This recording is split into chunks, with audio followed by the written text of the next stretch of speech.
안녕하세요, 마제스키입니다. 자, 오늘은 시장에 대해서 이야기를 해보도록 하겠습니다. 간간히 제가 시장에 대해서 이야기하는 거를 필요로 하시는 분들이 있더라고요. 그래서 저의 입장에 대해서 한번 이야기를 해보도록 할게요. 현재 코스피 차트입니다. 일봉 차트고요. 항상 이 시장의 흐름을 볼 때는 이제 우량 주식이라든지 또는 이제 코스피 코스닥이라든지 이런 흐름을 볼 때는 큰 흐름 속에서의 현재 위치를 살펴보는 게 좋아요. 큰 흐름 속에서 현재의 위치.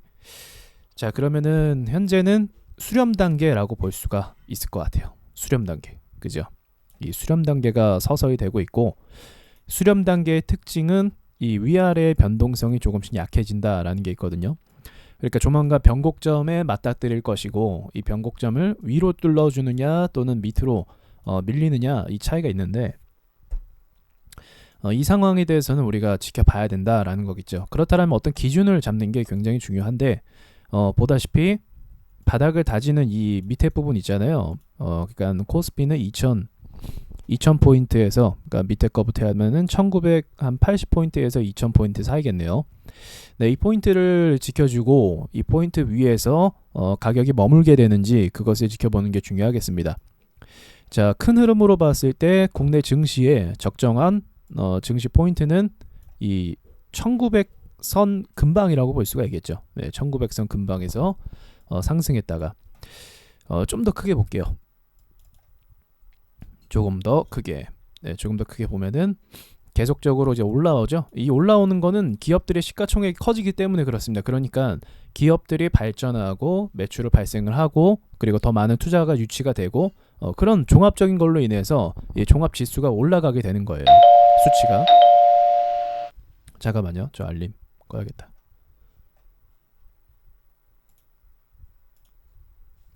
네, 이 수치가 올라가게 되는 겁니다. 네, 그러니까 지금 시점이 이전의 가격대에 머물던 그 박스권에 머물던 탄탄한 가격대라고 볼 수가 있겠죠.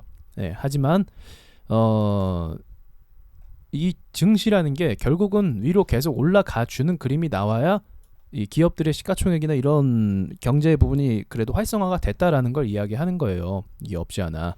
그래서 이런 부분을 고려해 봤을 때 현 시점에서의 거시경제 지표가 그렇게 좋게만 나타나지는 않기 때문에 얼마든지 저의 생각으로는 얼마든지 이 1900선 밑으로는 또 깨질 가능성은 배제할 수 없다라는 걸 볼 수가 있겠네요. 왜냐하면 또 이 반대로 증시에 투자돼야 되는 자금들이 유출돼서 이제 안전자산으로 좀 돌아가는 형태가 있기 때문에 안전자산으로 돌아가면은 이제 증시는 기본적으로 공격적인 투자 자산이 되기 때문에 그 돈이 회전이 이렇게 되면서 뺏기게 되죠. 그 자본 자체가. 그래서 지금 변곡점이고 변곡점 위치이기도 하고 그리고 글로벌 증시 한국 경제를 봤을 때 그렇게 좋아 보이는 면모는 없기 때문에 좀 조심스럽게 접근해야 되는 게 전 맞다라고 봅니다. 이미 차트가 무너지는 시점부터는 항상 조심스럽게 접근하는 게 맞아요. 잠깐 해외 증시를 또 보도록 할게요. 예, 나스닥입니다. 나스닥은 계속 상승하네요. 계속적으로. 이것도 크게 보는 게 중요해요. 예, 나스닥은 계속적으로 상승하고 있습니다.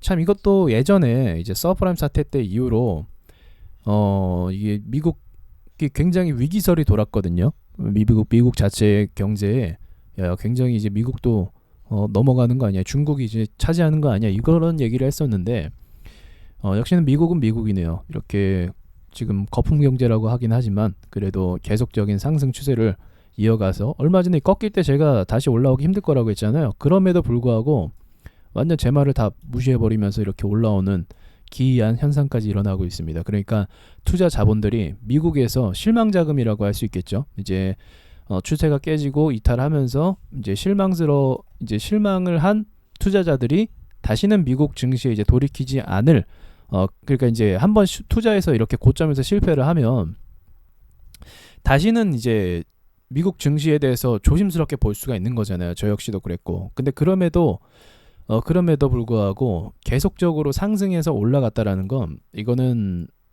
이제 뭔가의 어떤 미국에 걸고 있는 호재가 있다라고 판단하는 돈들이겠죠, 당연히. 이게 함부로 이렇게 들어갈 수가 있는 게 아니거든요. 근데 뭐 실제로 고용이 좋아지고 경제가 좋아지고 있다라는 소식이 들리니까 이런 현상도 없지 않아 좀 이해는 되는 부분입니다. 만약에 이런 것들이 그런 거 없이 올라간다라고 한다면 아마도 싼 고점을 찍고 내려오는 경우가 많이 있으니까 이렇게 박살났을 텐데 또다시 신고가를 갱신하면서 올라간다라는 건 참 뭐랄까요, 우리나라에도 긍정적인 영향으로 아주 많은 주지는 않겠지만 그래 떨어지는 것보단 얘네가 올라가는 게 그래도 안정적이다라고 볼 수는 있어요. 얘네가 뭔 일이 없다라고 한다면요. 그리고 좀 말이 많은 일본 증시도 잠깐 보죠. 니케이. 자, 이 친구도 한번 크게 봐볼까요? 자, 일본 증시도 계속적인 상승을 하고 있네요. 네, 일본 증시도 추세를 꺾이지 않고 상승 추세로 가고 있어요. 박스권보다 더 좋은 상승 추세. 왜 상승 추세가 더 좋냐면 상승 추세 같은 경우는 꺾여도 다시 올라올 가능성이 굉장히 점점 높아져요. 상승 추세는. 왜냐면 전고점을 뚫으면서 왔기 때문에.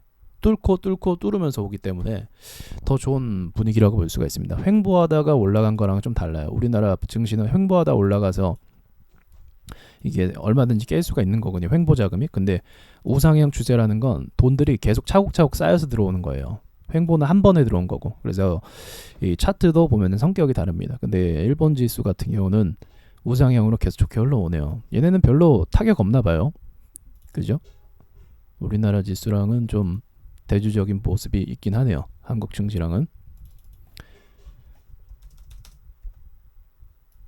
네, 이렇게 한 번에 단번에 튀어오르면은 무너지는 게 좀 쉽게 무너지는 경향이 있습니다. 우량주들은 거의 포함되고 작전주도 마찬가지예요.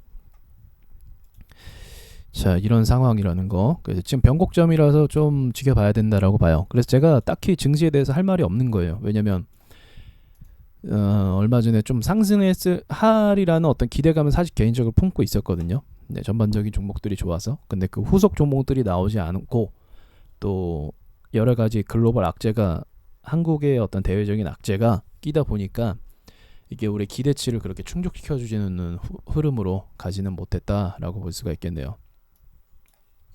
그렇게 볼 수가 있고 개별 종목들을 이 시점에서는 어떻게 대응을 해야 되냐, 참 그게 어려운 부분이라고 저는 생각을 하는데 지금 상황이 이제 많이 어렵죠. 결단을 해야 되는 상황인데 일단 물을 탄다라는 것에 대한 개념을 먼저 말씀드리자고 한다면 여러분들이 평단을 낮추실 거면은 항상 깊게 빠졌을 때 평단을 낮추는 게 기본적인 원리예요. 깊게 빠졌을 때 여러분의 기준이 될 거예요. 마이너스 10%, 마이너스 20%. 그때가 이제 물을 타야 되는 어떤 시점이라고 볼 수가 있는데 현 시점에서는 깊게 빠지는 모양새는 아직은 안 나오고 있죠. 그래서 저의 생각으로는 증시가 이제 1900포인트 2000에서 1900 이 사이로 들어왔을 때 그때 한번 좀 자금을 끌어다가 매수를 하시고 그 다음에 평단이 올라가 이제 증시가 반등 줘서 올라가면 그때 정리하는 쪽으로 가는 게 맞다라고 봅니다. 애초에 투자 자체를, 그러니까 여러분들이 가치 투자나 스윙을 하신다라고 한다면 투자 자체를 계속 흘러내리는 상황에서 하시면 안 되고 항상 이 코스피 코스닥도 그렇고 여러분이 갖고 있는 개별 종목도 그렇고 지지선을 확인하면서 저점에서 살려고 노력을 좀 하셔야 돼요. 그래야 손절이 어느 정도 내려가도 좀 버틸 수가 있거든요. 그거는 그런 식으로 요령껏 좀 하시면 될 것 같습니다. 현 시점은 변곡점 시점이고 지금 한국 증시는 좋지 않지만 이제 대외적인 다른 증시 같은 경우는 좋다라고 신고가 미국 나스닥은 갱신하고 있고 네, 그런 관점에서 좋다라고 볼 수 있을 때 특별한 이변이 없다라고 한다면 저의 생각으로는 어느 정도 반등 횡보장으로 유지해주지 않을까라는 생각도 하기도 합니다. 그런 생각까지는 해요. 네, 어쨌든 보수적으로 좀 대응하시기를 바라겠습니다. 마치겠습니다.